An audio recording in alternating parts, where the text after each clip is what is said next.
Hello everybody, my name is Faith Ann Vanderwalker and I am doing the takeover of the Instagram account today.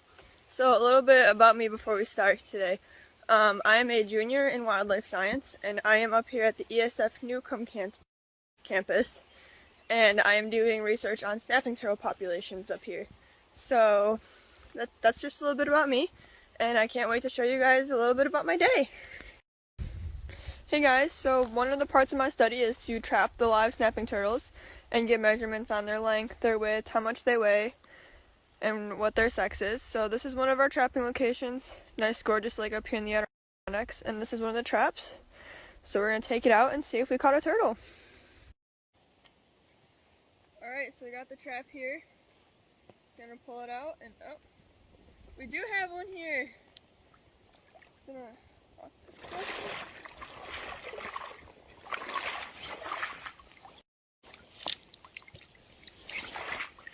Here's our first turtle of the day, guys.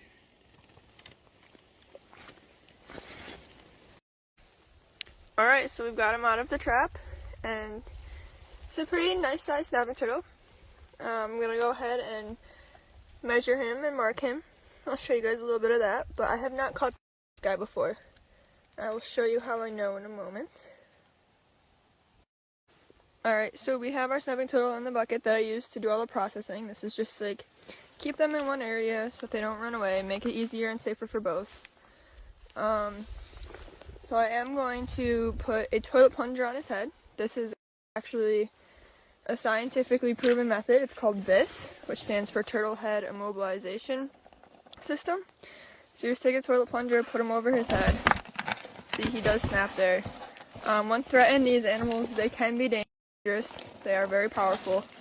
Little disclaimer, I am trained by a professional herpetologist, so don't try any of this at home. It's not worth it. So you can see on the back here, he's got these little scutes, they're called, on the shelf. Just remove this rope, you see a little bit better. And none of these have any little divots on them, so I'm going to go ahead and I'm going to file a little code into his shell. It's harmless to them. And then I'll show you when I'm done, and you can see how we identify them. So as you can see now, there's two little triangular shaped divots on here.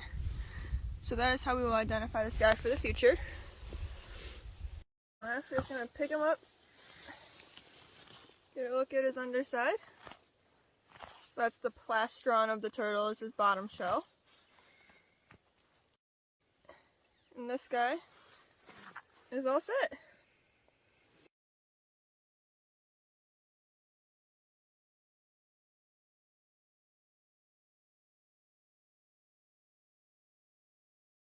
The ESF Newcomb campus is a research station, and it has been for many years.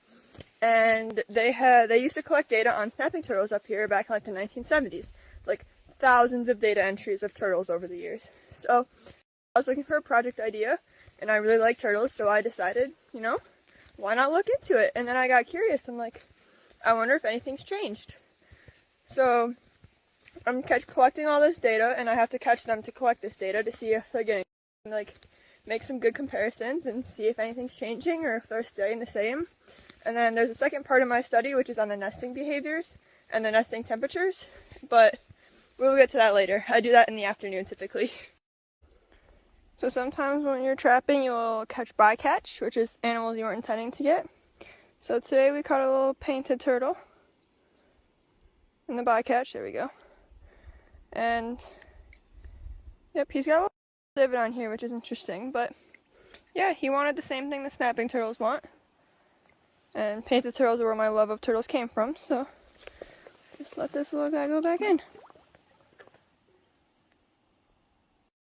Alright, so we're on a bridge now, which is ironically where most of the nesting took place here. The peak turtle nesting season was like the first and second week of June, so it's over now, but there's still lots of evidence of where the turtles nested, and I'm going to show you guys here in a second all the different places. You can see all these different holes. There's a bunch of eggshells. So this is where a lot of the nesting took place, and I have photos I'll post later, but raccoons actually have eaten most of these nests, which is why there's eggshells all over the place. But I've got a few cages protecting nests, and then another little temperature sensor, and here's my little trail cam right here. So I'll show you guys lots of pictures that I have. And yeah, this is where most of the nesting took place. I guess it's ideal habitat for the turtles. This is where they wanted to be. And over here, there's another spot. Lots of eggshells from the raccoons getting in, but also lots of nests were put here.